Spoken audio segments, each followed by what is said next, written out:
वाल्मीकि रामायण के स्वाध्याय का आज 5वां दिन है। अयोध्यापुरी में रहकर राजा दशरथ प्रजावर्ग का पालन करते थे।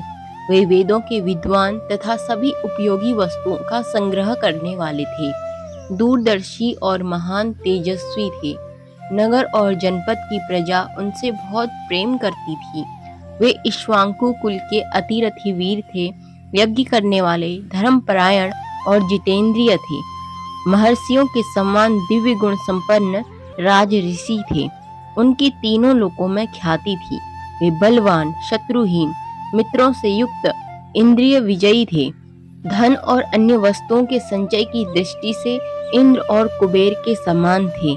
जैसे महातेजस्वी प्रजापति मनु संपूर्ण जगत की रक्षा करते थे, उसी प्रकार महाराज दशरथ भी अपनी प्रजा की रक्षा करते थे।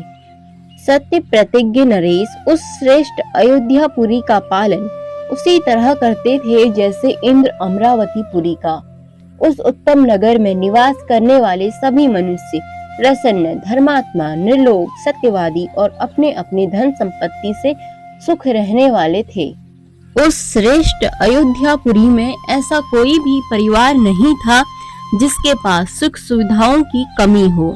अयोध्या में कहीं भी कोई कामी, मूर्ख, पाखंडी मनुष्य देखने को नहीं मिलता था। वहाँ के सभी स्त्री पुरुष धर्मशील, संयमी, सदा प्रसन्न रहने वाले तथा शील और सदाचार की दृष्टि से ऋषियों के समान पवित्र थे। अपवित्र अन्न भोजन करने वाला, दान न देने वाला तथा मन को काबू न करने वाला मनुष्य वहाँ देखने को नहीं मिलते थे। अयोध्या में कोई भी ऐसा नहीं था जो अग्निहोत्र और यज्ञ न करता हो, जो चोर और अनपढ़ हो। अयोध्या में कोई भी स्त्री या पुरुष ऐसा नहीं देखा जा सकता था जो गरीब हो तथा जिसमें देशभक्ति न हो।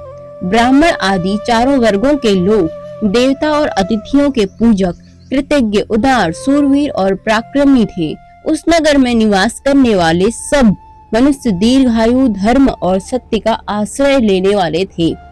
वे अपने परिवार से सदा प्रसन्न रहते थे। वहाँ हजारों मनुष्य निवास करते थे। इंद्र के समान राजा दशरथ अपनी प्रजा का पालन करते थे। ऐसी थी हमारी अयोध्या की राज व्यवस्था।